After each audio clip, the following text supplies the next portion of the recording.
오늘은 2022년 7월 20일 연중 제16주간 수요일입니다.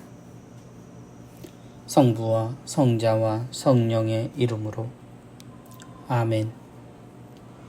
마테오가 전한 거룩한 복음입니다. 그날 예수님께서는 집에서 나와 호숫가에 앉으셨다.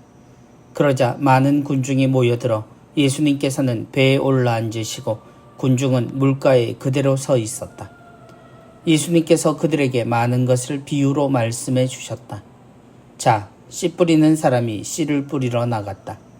그가 씨를 뿌리는데 어떤 것들은 길에 떨어져 새들이 와서 먹어버렸다. 어떤 것들은 흙이 많지 않은 돌밭에 떨어졌다. 흙이 깊지 않아 싹은 곧 돋아났지만 해가 솟아오르자 타고 말았다.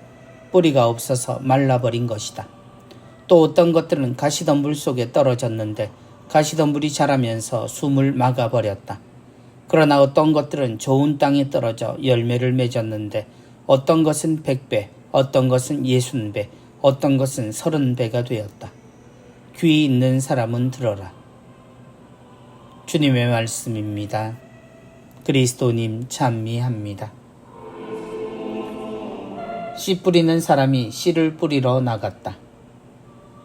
씨가 땅에 뿌려집니다. 씨 뿌리는 농부는 땅을 가리지 않고 씨앗을 흩뿌립니다. 우리와 다른 농사법을 지닌 이스라엘의 농부는 땅을 대충 간 다음 그냥 씨를 뿌립니다. 이랑과 고랑을 만들지 않고 그저 뿌리고 그것이 뿌리를 내리고 자라기를 기다립니다. 그래서 우리와 달리 농사를 하는 이들의 모습을 통해 예수님은 하늘나라를 그려주십니다. 어떤 것들은 길에 떨어져 새들이 와서 먹어버렸다. 같은 땅, 길에 떨어진 씨앗은 뿌리를 내리지 못합니다. 길은 많은 이들이 밟아 씨앗이 들어가지 못할 만큼 딱딱했기 때문입니다. 그런 길은 사실 많은 이들이 이용하고 걷는 유용한 자리입니다. 수많은 이들이 일정한 방향으로 난 길을 따라 이리저리 걷습니다. 그래서 그 자리는 하느님의 말씀이 들어설 자리가 없습니다. 어떤 것들은 흙이 많지 않은 돌밭에 떨어졌다. 골라지지 않은 돌밭에 떨어진 씨앗은 뿌리가 깊지 않은 이유로 싹이 나고 햇살에 타버리고 말았습니다. 처음 씨앗은 얕은 흙을 만나 싹을 틔우지만 더 이상 깊이 파고들지 못하기에 그 돌의 온기에 씨앗은 사라지고 맙니다. 하느님의 말씀이 옳다는 것은 알지만 현실적 문제가 더 큰 몫을 차지한 이에게 하느님의 말씀은 실제 도움이 되지 못하고 버려지게 됩니다. 또 어떤 것들은 가시덤불 속에 떨어졌는데 씨앗이 떨어져 뿌리를 내렸고 싹도 틔웠으나 가시덤불의 성장이 숨을 막아버리는 상황을 맞습니다. 하늘의 햇살을 받아 자라야 하는 식물이 햇살을 받지 못할 만큼 가시덤불에 쌓여 꽃도 열매도 낼 수 없는 안타까운 상황입니다. 알지만 살지 못하고 마음은 간절하지만 몸이 말을 듣지 않습니다.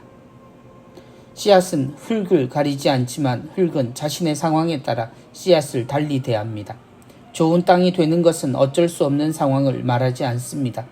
모든 씨앗은 자라고 열매를 맺기 위해 흙을 향한다는 것을 알아야 합니다. 모두가 동일한 하느님의 말씀을 듣는다는 것을 생각한다면 그 씨앗을 받아들이는 우리 흙의 상태를 살필 줄 아는 이라면 당연 굳어버린 흙을 갈아엎고 돌을 골라내고 덤불을 걷어낼 수 있어야 합니다. 우리에게 말씀하시는 예수님은 우리가 좋은 땅이 되라고 말씀하시는 중이니 말입니다. 성부와 성자와 성령의 이름으로 아멘.